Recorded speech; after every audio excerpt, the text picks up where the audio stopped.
Well, apparently Philadelphia now has the fastest wide receiver in the NFL already on their roster, at least according to Devon Allen. We'll see if that's true. Also, the Eagles' assistant general manager, he thinks that not only Jalen Carter, but Jordan Davis is going to be a pass-rushing force this year. Could be very, very interesting on that defensive line. I'm Thomas Mott. This is the Thomas Mott Show.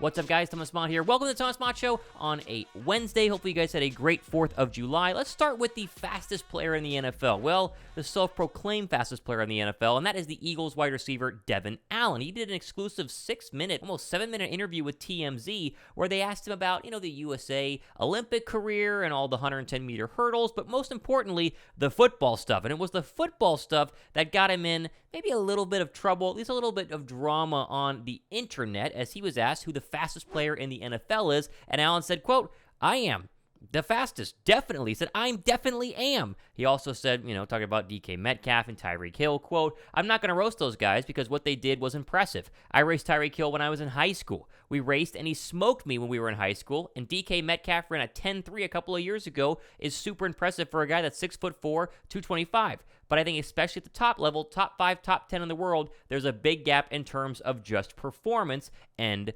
quote. He also talked about the fact that, University of Oregon is a lot different than actually playing in the National Football League and how tough it was trying to make not only the Eagles just roster, but practice squad this past season. But his comments, of course, are drawing a little bit of criticism from people saying, okay, just because you're faster than Tyreek Hill and DK Metcalf doesn't mean you're better than that. And I don't think that he's saying he's better than Tyreek Hill or DK Metcalf, but Devon Allen is trying to make the age-old case that speed wins, or really that speed kills. In the National Football League, you've seen a lot of GMs and a lot of coaches go into NFL drafts and draft guys who shouldn't be taken early because they're really, really fast. Think back to the Raiders back in the day. They loved drafting fast guys a lot higher. And so Allen is trying to prove that he will make the Eagles roster because his speed and hopefully his route running and footwork have improved, but it's enough to go ahead and get him on a 53 final roster for Philadelphia. Honestly, I hope it does. The Devon Allen experience is getting a little bit old, and it's just getting to the point where it's like, just make the roster and prove us all wrong, because he's been here now for what will be 2 seasons, and last season we had a real big opening at the punt and kick return, or at least the kick return situation, because Philadelphia never really had any sort of explosive player returning kicks. Covey did a fine job being, crash test dummy Covey, at least for punt returns, but we want Devon Allen to actually play in NFL games and not just be a gunner in practice squad and not just be a kick returner in practice squad. Make the roster and prove us wrong. I hope that he does, but it's a lot easier said than done, so I would be kind of shocked if he actually goes ahead and makes the final 53, mainly because right now, at least from a wide receiver perspective, what's he going to be? Wide receiver 5? He's not 1, 2, really not 3 or 4, because you have Zacchaeus and obviously Quez Watkins. He's got a battle for 5. They might even not even keep 6 most in terms of overall depth charts, so long shot, but hey, he thinks he's fast, and if he is that fast and can tie it in with actually playing in the NFL, maybe it'll finally work out for him and the Philadelphia Eagles. Okay, over here to assistant GM Alec Halaby. I think that's how you say his name, and you forget that there are assistants to the actual GM and Howie Roseman. Halaby was asked not only about Jordan Davis and Milton Williams, but Jalen Carter as well, and he was absolutely floored with Jordan Davis's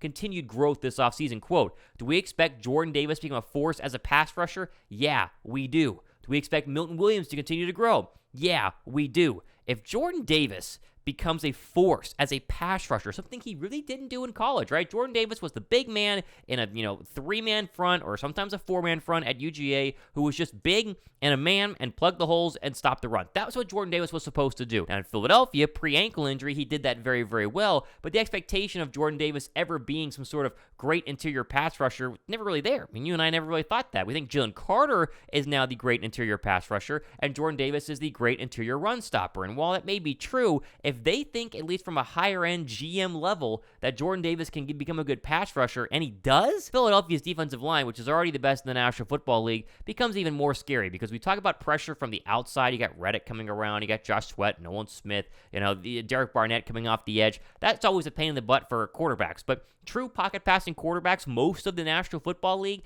they hate interior pressure. Tom Brady was famous for hating interior pressure. You just couldn't get interior pressure on him. So if you could actually pull it off, you'd have some very, very, very big success against him and others of these really good quarterbacks, because interior pressure, especially if you're not mobile, is very hard to run away from, right? Vic can run away from interior pressure. Jalen Hurts can run away from interior pressure. Peyton Manning, the Patrick Mahomes, Josh Allen's of the world, still quick, but you know what I'm saying? The true pocket passers don't move outside as well as other people. So becoming a pass rushing defensive tackle and a force, to say the least, would be very impressive. Now, in terms of defensive tackle sack numbers, different between being a force and actually getting sacks. Javon Hargrave was best in the league last year. He had 12. Then you have Deron Payne at 11.5. Fletcher Cox had 8. DeForest Buckner had 8. Anything over 5, really, as you look at defensive tackles, is where you want to be. There's only a handful of defensive tackles that I even got sacks last year. I mean, it's like less than 20. So if you're able to get to 6, you're 2 behind Jeffrey Simmons, or 1.5 behind Jeffrey Simmons. That's impressive. You're 1.5 behind Jonathan Allen if you're at 6. He had 7.5 this past year, and they're considered the elite or really good pass rushing defensive tackles in the National Football League. So a really good chance for Philadelphia to get even better, especially if one of their star first-round draft picks, who was, off and on last year due to injury, if he comes in this year looking great, as we've heard he does, could be a very, very good year for Philadelphia. All right, over here to our final story, there's a really interesting article from CBS Sports projecting top NFL offseason acquisitions, and they say Panthers Bryce Young, Eagles running back shuffle should pay off. And you see there something we've talked about a lot here on the channel, and that is that Philadelphia paying less for more when it comes to the running back spot might actually be an overall better value, and that's what Howie Roseman is banking on. Here's what they say. DeAndre Swift and Rashad Penny to the Eagles.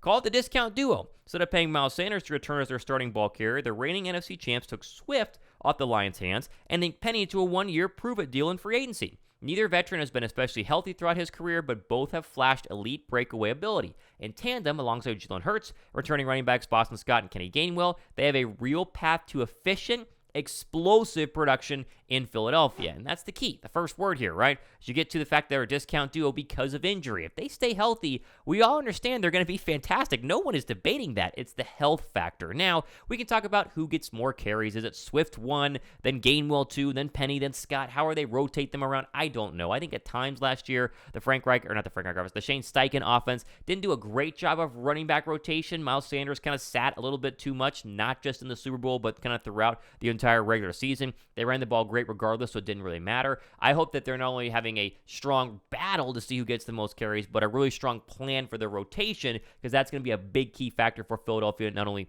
winning a lot of games, but being successful running the football and making sure Jalen Hurts has those play action opportunities, those read option opportunities, those RPO opportunities. He's so darn good at running. Okay, plenty of stuff happening, including tonight, the Wednesday Link Live. Yes, July 5th, the day after Independence Day. We're jumping on myself, Josh Davis of the Philly Special Show, and we're going to go ahead and really look at all the latest Eagle news, take your questions, get yourself entered into our ticket giveaway as well. If you haven't done that via Super Chat, plenty of fun stuff. We have lots of fun on the live show starting at 7 p.m. Don't be late. Be sure to go ahead and join and check in on that. I'm Thomas Mott. This has been the Thomas Mott Show.